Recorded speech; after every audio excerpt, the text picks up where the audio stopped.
ഇന്ന് പുലർച്ചെ 5 മണിയോട് കൂടിയാണ് കാസർഗോഡ് വർക്കാടിയിൽ ഈ അതിക്രൂരമായ കൊലപാതകം നടക്കുന്നത്.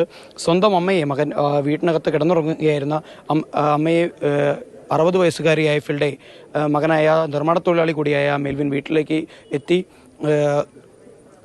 പെട്രോൾ ഉപയോഗിച്ചുകൊണ്ട് തീ കൊളുത്തി കൊല്ലുകയായിരുന്നു എന്ന് തന്നെയാണ് ഇപ്പോൾ നമുക്ക് മനസ്സിലാക്കാൻ സാധിക്കുന്നത്. ഇപ്പോൾ മൃതദേഹം വീടിന് തൊട്ടരികിലുള്ള കുറ്റിക്കാട്ടിൽ നിന്നാണ് പോലീസും നാട്ടുകാരും നടത്തിയ അന്വേഷണത്തിൽ കണ്ടെത്താൻ സാധിച്ചത്. ആത്മരക്ഷാർത്ഥം പുറത്തേക്ക് ഓടിയതാണോ അല്ലെങ്കിൽ പിന്നീട് മകൻ തന്നെ മെൽവിൻ തന്നെ മൃതദേഹം ഉപേക്ഷിക്കാനുള്ള ഒരു ശ്രമം നടത്തിയതാണോ എന്നുള്ള കാര്യത്തിൽ ഇപ്പോഴും ഒരു വ്യക്തത വരേണ്ടതായുണ്ട്. ഇപ്പോൾ SP അടക്കമുള്ള ഉന്നത പോലീസ് ഉദ്യോഗസ്ഥരൊക്കെ തന്നെ സ്ഥലത്തെത്തിയിട്ടുണ്ട്. ഫോറൻസിക് വിദഗ്ധരുടെ ഒക്കെ തന്നെ നേതൃത്വത്തിൽ ഇപ്പോൾ ഇൻക്വസ്റ്റ് നടപടികൾ നടന്നുകൊണ്ടിരിക്കുകയാണ്. ഇനി കൂടുതൽ വിവരങ്ങൾ പുറത്തു വരേണ്ടതായുണ്ട്. ഈ ഒരു കൊലപാതകം നടന്നതിന് തൊട്ടു പിന്നാലെ തന്നെ അയൽവാസിയും ഇവരുടെ ബന്ധു കൂടിയായിട്ടുള്ള മറ്റൊരു സ്ത്രീയെ കൂടി ഈ മെൽവിൻ വീട്ടിലേക്ക് വിളിച്ചു വരുത്തിയിരുന്നു. അവരെയും ഈ സമാനമായ രീതിയിൽ തന്നെ പൊള്ളലേൽ പരിക്കേൽപ്പിക്കാനുള്ള ശ്രമമുണ്ടായി. കൃത്യം ചെയ്ത ശേഷം അവൻ തൊട്ടടുത്തുള്ള ബന്ധുവിനെ സ്ത്രീയെ വീട്ടിലേക്ക് വിളിച്ചു.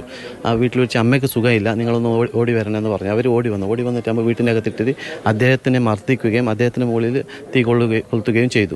ആ സമയത്ത് ആ സ്ത്രീ ഓടി രക്ഷപ്പെട്ടത് കൊണ്ടാണ്, തൊട്ടടുത്ത വീട്ടിലേക്ക് പോയി ഓടി രക്ഷപ്പെട്ടത് കൊണ്ടാണ് അവർ പുറലോകം അറിയുന്നത്. ആ സമയത്ത് ഇവന് ഈ കൃത്യം ചെയ്തിട്ട് അവന് ഓടി രക്ഷപ്പെട്ട് കഴിഞ്ഞു. മരിച്ച സ്ത്രീയുടെ സഹോദരൻ്റെ ഭാര്യയാണ്. അവർ നല്ല രീതിയിലെ പരിക്കാണ്. അവരിപ്പോൾ ഹോസ്പിറ്റലിലേക്ക് പ്രവേശിപ്പിച്ചിട്ടുണ്ട്. തൊട്ടരികിലുള്ള പ്രദേശമാണ്, വർക്കാടിക്കൊക്കെ തന്നെ തൊട്ടരികിലുള്ള പ്രദേശമാണ്. കർണാടക അതിർത്തിയോട് ചേർന്ന് നിൽക്കുന്ന ഒരു പ്രദേശം തന്നെയാണ് വർക്കാടി. അപ്പോൾ അങ്ങോട്ടേക്ക് കടന്നിരിക്കാമെന്നൊരു സാധ്യത തന്നെയാണ് നാട്ടുകാരുടെയും പോലീസിൻ്റെയും ഭാഗത്ത് നിന്ന് പ്രാഥമികമായി നമ്മൾക്ക് ലഭിക്കുന്നത്. ഇവിടെ നിന്ന് ബസ്സിൽ തന്നെയൊക്കെ തന്നെ കർണാടകയിലേക്ക് കടക്കാനുള്ള സാധ്യത ഏറെയാണ്. അപ്പോൾ കർണാടക പോലീസുമായി ചേർന്നുകൊണ്ടുള്ള ഒരു അന്വേഷണം തന്നെയാണ് മുന്നോട്ടേക്ക് പോകുന്നത് എന്നുള്ള വിവരങ്ങളാണ് ഇപ്പോൾ പുറത്തേക്ക് വന്നുകൊണ്ടിരിക്കുന്നത്. എന്തായാലും അതിക്രൂരമായൊരു സംഭവമാണ്. നാട്ടുകാരൊക്കെ തന്നെ ആ ഒരു നടുക്കത്തിൽ നിന്ന് പൂർണ്ണമായി മാറിയിട്ടില്ല. പൊതുവെ അന്തർമുഖനായ ഒരു ചെറുപ്പക്കാരനായിരുന്നു മെൽവിൻ. നാട്ടുകാരുമായും ഒക്കെ തന്നെ വലിയ തോതിലുള്ള ബന്ധങ്ങളിലേക്കൊന്നും തന്നെ പോവാത്ത ഒരാളായിരുന്നു. വലിയ തോതിലുള്ള പ്രശ്നങ്ങളൊന്നും തന്നെ ഉണ്ടാവാതിരുന്ന ഒരു വീടാണ്. മെൽവിന് മറ്റൊരു സഹോദരൻ കൂടിയുണ്ട്. ഇയാൾ ഏതാനും മാസങ്ങൾക്ക് മുൻപാണ് വിദേശത്ത് ജോലി സംബന്ധമായ ആവശ്യത്തിനായി പോയത്. അതിനുശേഷം അമ്മയും മകനും മാത്രമായിരുന്നു വീട്ടിലുണ്ടായിരുന്നത്. ആരോഗ്യ പ്രശ്നങ്ങളൊന്നും തന്നെ ഇല്ലാത്ത ഒരാളായിരുന്നു ഫിൽഡ.